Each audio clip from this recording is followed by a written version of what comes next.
দেখেন আমাদের বর্তমান নোয়াখালীতে যে বন্যার মূল কারণ আসলে অনেকগুলো কারণ এর মধ্যে জড়িত রয়েছে। আপনারা দেখতে পাচ্ছেন আমরা বৃষ্টির মাঝেও আজকে নোয়াখালীর বাসীর জন্য খালের যে অবস্থা এই অবস্থাগুলো পরিদর্শন করার জন্য দেখানোর জন্য আপনাদেরকে নিয়ে আসলাম। দেখেন এইটা খাল, আপনার কি মনে হচ্ছে এই প্রতিটা খালে দেখেন আপনাদের আমরা যদি কাছ থেকে দেখাই তাহলে দেখেন এই খালগুলো মনে হয় যে পুরোটা জংলা এবং ফেনায় পরিপূর্ণ। এই দেখতে পাচ্ছেন পুরোটা খারাপ পরিপূর্ণ, এখানে পানি যাওয়ার কোনো ব্যবস্থা নাই।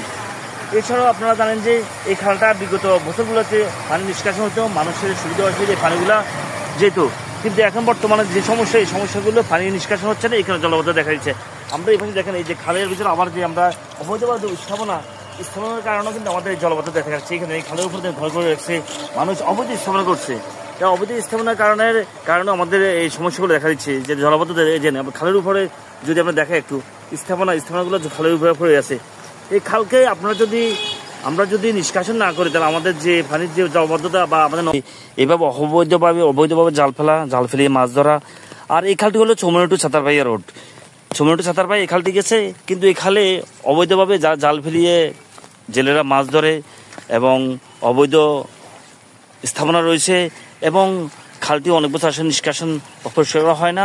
এই কারণে আমাদের জলবদ্ধতার মূল কারণ।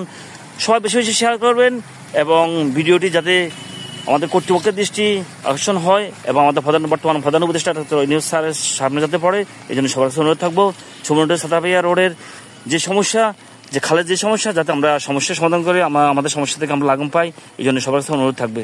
সমাধান হবে না তা আমি সবার কাছে দৃষ্টি আকর্ষণ করবো। আপনারা অবশ্যই ভিডিওটা বেশি বেশি শেয়ার করে আমাদের কর্তৃপক্ষের দৃষ্টি এবং আমাদের বর্তমান প্রধান উপদেষ্টা ডক্টর নিউজ সবার চোখে যাতে পড়ে, আমাদের এই নোয়াখালীবাসীকে বন্যা থেকে লাঘব করার জন্য উনার দৃষ্টি আকর্ষণ করছে। খালগুলো পরিষ্কার করে খনন করে আমাদের নোয়াখালীবাসীকে যাতে বন্যা থেকে আমাদেরকে মুক্তি দেয়, কারণ না হলে হাজার হাজার মানুষ গৃহবন্দী হয়ে পড়বে, হাজার মানুষ গরু ছাগল হাঁস মুরগি মানুষ হারিয়ে ফেলবে।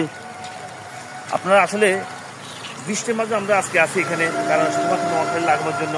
আসলে এই খালকে আমরা খাল বলি না, খালকে এখন আমাদের বসত বাড়ির মতো হয়ে গেছে।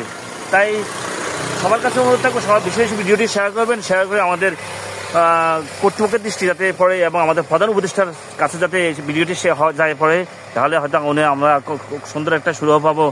এই জন্য সবার কাছে আমার অনুরোধ থাকবে।